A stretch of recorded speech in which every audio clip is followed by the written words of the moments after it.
And well, Bangalore North candidate of the Congress C. Narayanaswamy campaigned at Fraser Town and Coles Park. He also held a meet at Freedom Fighters Park, where one of his supporters also engaged the people with a magic show. He also said that he was campaigning for all the Congress candidates in Bengaluru. So Narayanaswamy making an extra effort to reach out to the people there. On an extensive rallying spree, Narayanaswamy was seen interacting with people in Coles Park and Fraser Town this time around.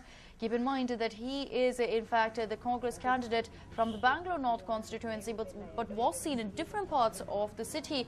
Now the reason for this is because he has decided to go ahead and campaign for Congress as a whole, for the entire party across the city.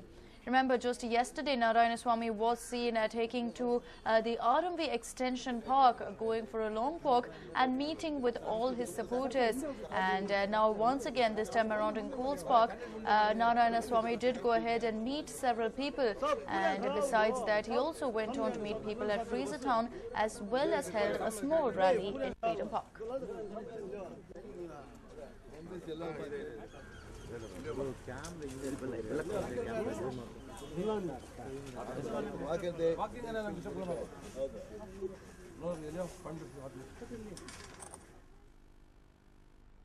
And well, Pramod Mutalik celebrated Ugadi at the RSS office in Hubli. The Sri Ramaseni strongman had created furor after his sudden entry and exit out of the BJP.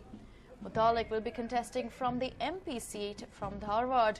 However, there was brief tension in the area after a bike next to the RSS office was found with a peculiar sound coming from it. The RSS activists opened the vehicle to inspect it and found nothing inside the bike that was dangerous. So clearly a panic call for nothing there. Pramod Mutalik's visit stirring off a sort of tension, as this bike that was parked right outside the RSS office was emanating a peculiar sound, and soon after, the RSS members, suspecting it to be a bomb, opened it up and realized that there was nothing wrong. It was just a technical fault.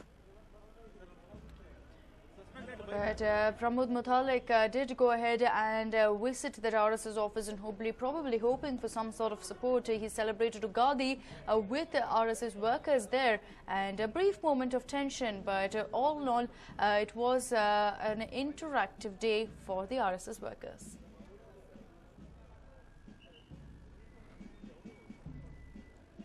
Well, even the cops were called in by the RSS workers who went on to inspect the bike and realized that nothing was wrong. These workers were in fact considering ensuring more security, considering that Pramod Mutalik was coming to their venue. Soon after, Mutalik did turn up and everything went on smoothly as per schedule.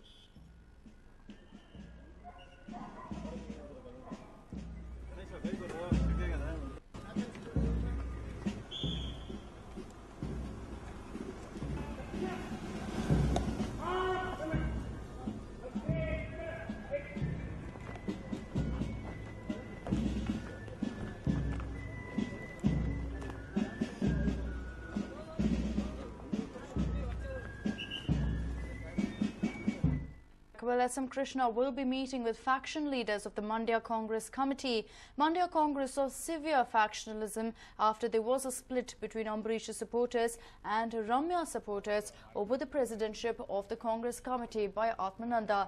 S.M. Krishna has been trying to bring the factions together. He will be meeting with Ambarish's supporters today at his residence.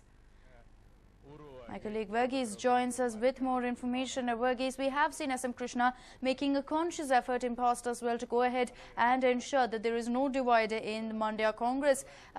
Is there any word on exactly how he plans to pacify Ambarish's supporters? Akshita, last time he met with Atmananda, the controversial president of the Mandya Congress, and it was with him a lot that the Ambarish's supporters had a problem with. After meeting with him and his supporters, S.M. Krishna is now going to meet with the the opposite faction at around 11 in the morning, and they will be meeting him at his Sadashiv Nagar residence.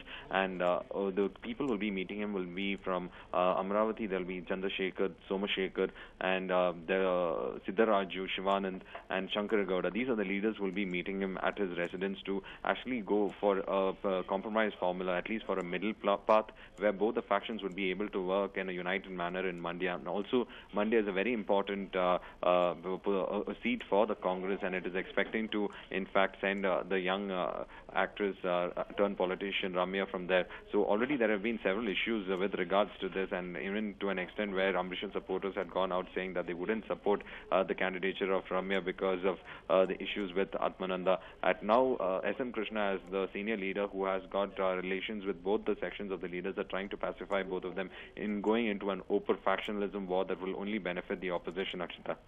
Right, Varghese. Also, of course, only recently we saw the selection of Somashekar as the successor to Atmananda, as the next president of the Mandya Congress, as someone who is said to be liked by both Amrish and Atmananda supporters. Keeping in mind that people like Amravati Chandrasekhar himself went and met Amrish in Malaysia only recently to discuss their poll and campaign strategies, does it look likely that they could go ahead and extend an olive branch and make sure that all is well after meeting S.M. Krishna?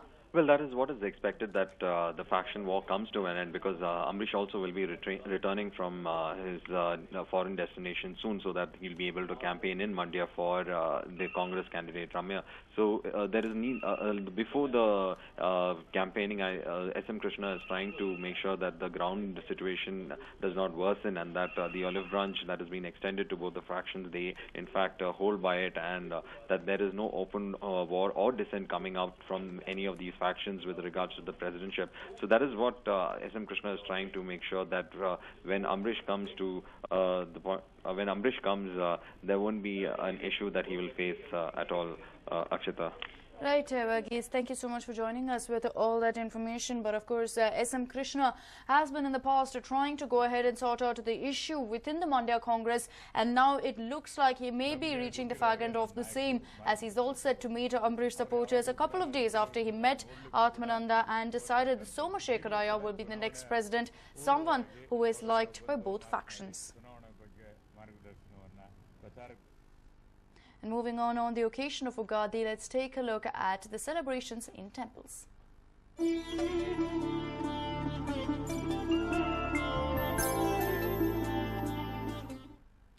Devotees thronged the Gavi Gangadhareshwara temple in Malleshwaram in the morning to offer special pujas. There were abhishekams conducted to commemorate Ugadi.